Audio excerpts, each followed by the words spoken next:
Ei pessoal, tudo bem? Como é que vocês estão? Hoje a gente vai abordar um tema muito importante, a gente vai falar sobre a preguiça. E eu te pergunto, você é uma pessoa preguiçosa?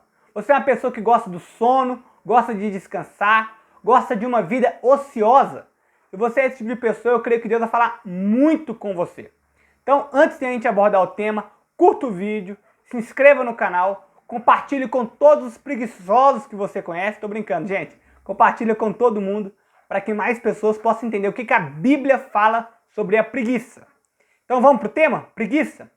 Então eu queria ler com vocês Provérbios capítulo 6, a gente vai ler do verso 6 a 11. E aqui a gente precisa entender que é o homem mais sábio da terra falando. É o homem que eu acredito ser o homem mais inteligente do mundo, Salomão. E aqui ele abordou o tema com tanta atualidade que a gente vai aprender muito hoje sobre esse tema preguiça.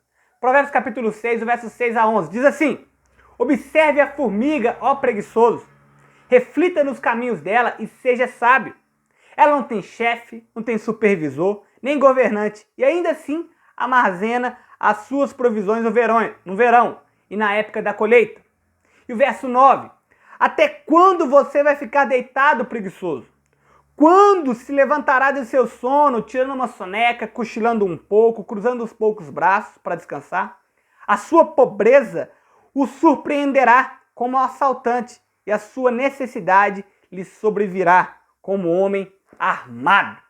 Então aqui, a primeira coisa que a gente aprende com o texto é que o texto chama a atenção do preguiçoso. Ele fala, até quando? Então o preguiçoso, gente, ele precisa ser confrontado. Tem pessoas na Bíblia que Deus não confronta. Tem pessoas na Bíblia que Deus fala, vai, não peque mais. Tem outras pessoas na Bíblia que Deus fala, não, age de misericórdia, age com graça. Mas aqui a Bíblia nos ensina que o preguiçoso precisa ser confrontado. Ele precisa entender que a sua preguiça vai levar ele para a pobreza, vai levar ele para a necessidade. E aqui o texto fala, até quando você vai ficar vadiando?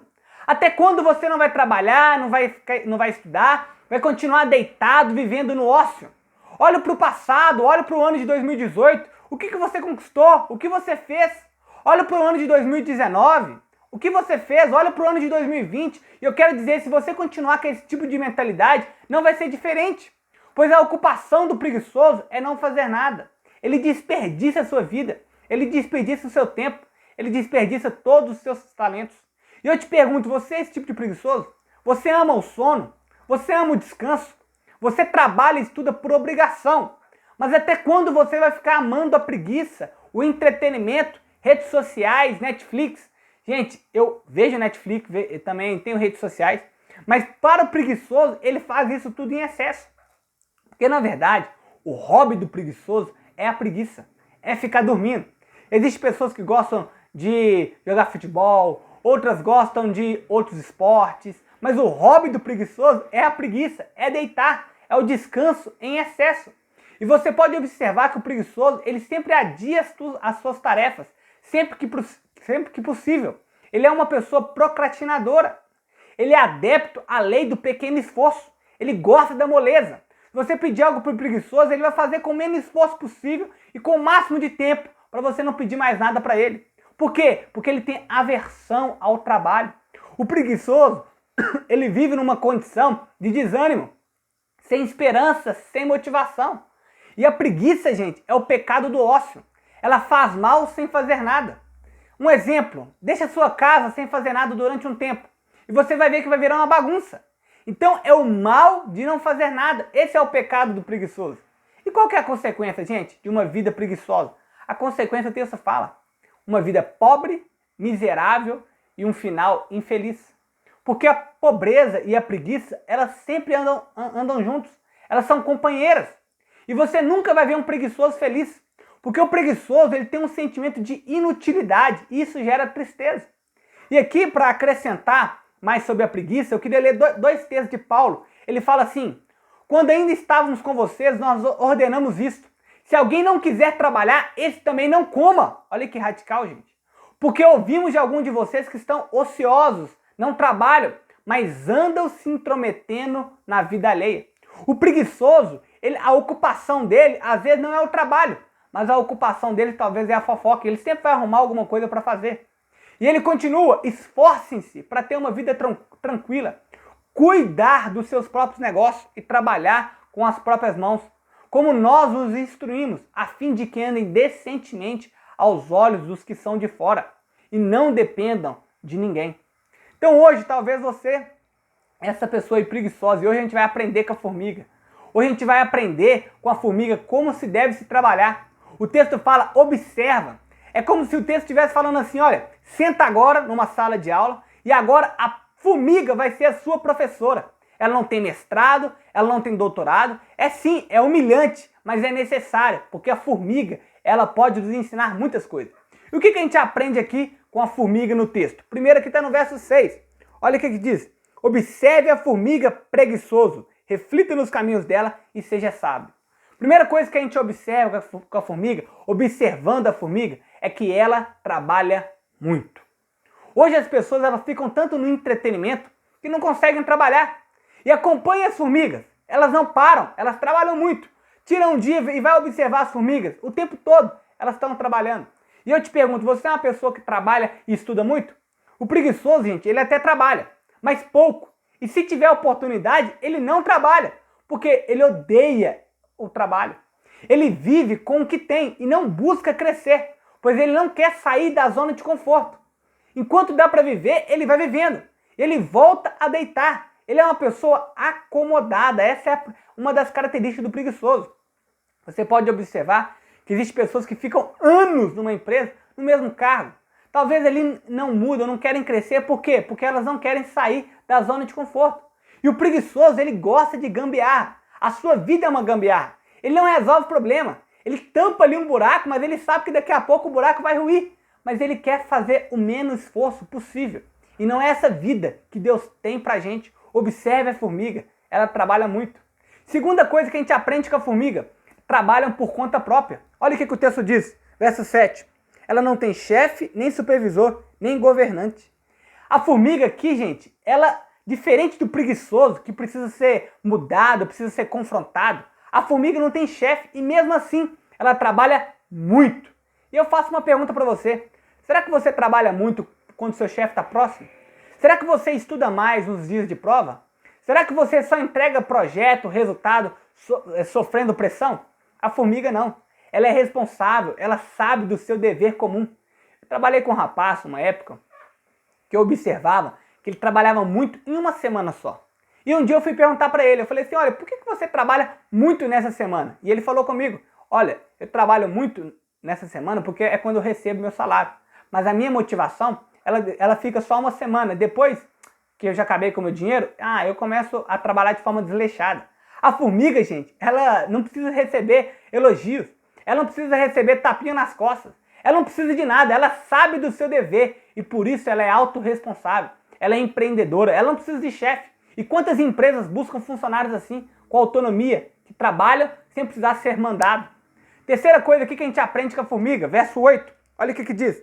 E ainda assim armazena as suas provisões no tempo da colheita. E na época da colheita ajunta o seu alimento. Olha isso, gente. A formiga, ela não trabalha só para comer. A formiga, ela pensa no futuro. Um dia eu conversei com um corretor de imóveis, ele falou assim, Felipe, eu trabalho um mês sim, e aí eu fico 3, 4 meses sem trabalhar. Eu falei, por quê? Ele falou assim, porque normalmente quando eu vendo imóvel, eu vendo um valor muito alto. Aí eu recebo uma comissão aí de 20 mil, 30 mil, eu consigo passar alguns meses sem precisar trabalhar. A formiga, gente, ela pensa diferente. Ela não espera a despensa vazia para correr atrás de comida. Ela não fica, talvez, a gente é mandado embora e fica só no seguro-desemprego e espera acabar o seguro-desemprego. Não, a formiga ela é diferente. Ela pensa no futuro. E às vezes você está pensando só no presente, não no futuro. Hoje em dia temos que pensar a longo prazo. No seu trabalho você tem que pensar na sua carreira, daqui 5 anos. Você tem que ter planejamento. As formigas, elas trabalham com planejamento. E nós precisamos ser essa pessoa futurista. Pensar a longo prazo. Hoje o Brasil está passando um momento assim muito difícil, a pandemia.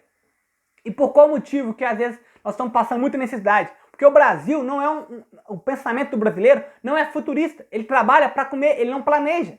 E a formiga, ela armazena. E eu pergunto, quem hoje tem dinheiro emergencial? Quem hoje está investindo para a sua aposentadoria?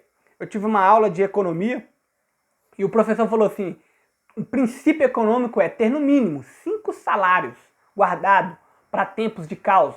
Não só a pandemia, mas pode ser mandado embora, pode acontecer outras coisas. Aí você fala, Felipe, isso é bíblico? Claro! Lembra de José? Quando ele teve um sonho? 7 vacas magras, 7 vacas gordas? Gente, aqui Deus deu um sonho de economia para José.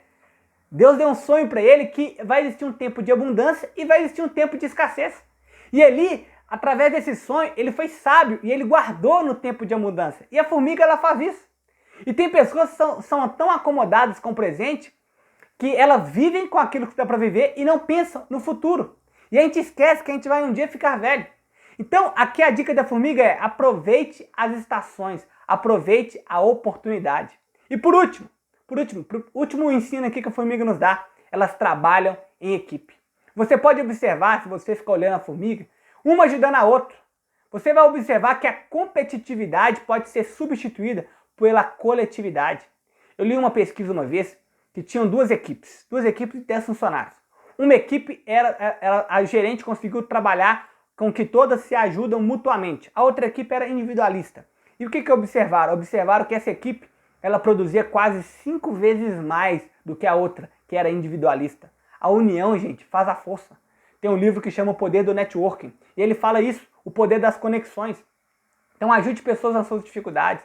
Trabalhe em equipe. Na sua empresa, não pense só em você, mas faça igual a formiga, trabalhe em equipe. E qual que é a conclusão disso? A formiga ela é próspera.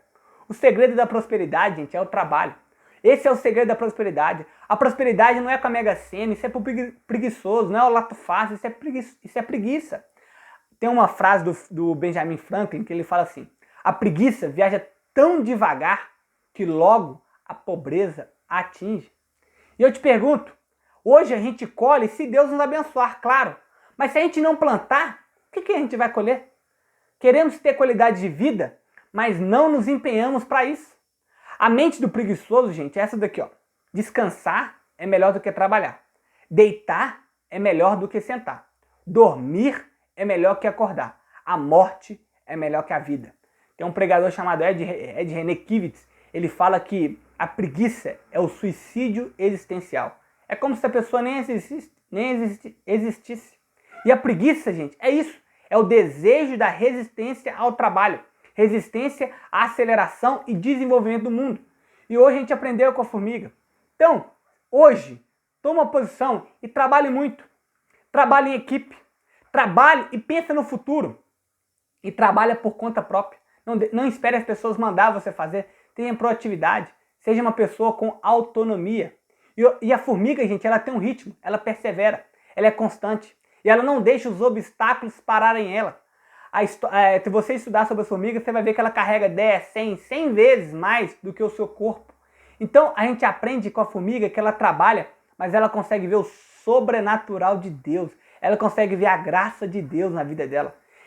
Essa mensagem aqui não é uma mensagem de coach falando você vai trabalhar, você vai conquistar. Não. Essa mensagem é trabalhe e veja Deus trabalhando através de você. E veja que você pode fazer muito mais aquilo que você é capaz, como a formiga. A formiga ela consegue fazer muito mais do que aquilo que ela é capaz, porque Deus trabalha através dela. Você vai trabalhar muito, mas você nunca vai bater no peito e falar porque eu trabalhei, eu conquistei. Não, você vai sempre apontar para Jesus Cristo e falar: Ele que me deu saúde, Ele que me fortaleceu, Ele que me renovou. Seja igual Paulo. Paulo falou assim: eu trabalhei mais do que todos. Vou olhar a vida de Paulo. Paulo foi o apóstolo que mais trabalhou, que mais plantou igreja. Foi o cara, se a gente for olhar com a ótica humana. Mas Paulo falou assim: eu trabalhei mais que todos, mas não eu, mas a graça de Deus para comigo. Então experimente esse sobrenatural da formiga. Experimente essa prosperidade da formiga. Trabalhando muito, pensando no futuro, trabalhando em equipe e trabalhando por conta própria. Que Deus te abençoe e até a próxima segunda-feira.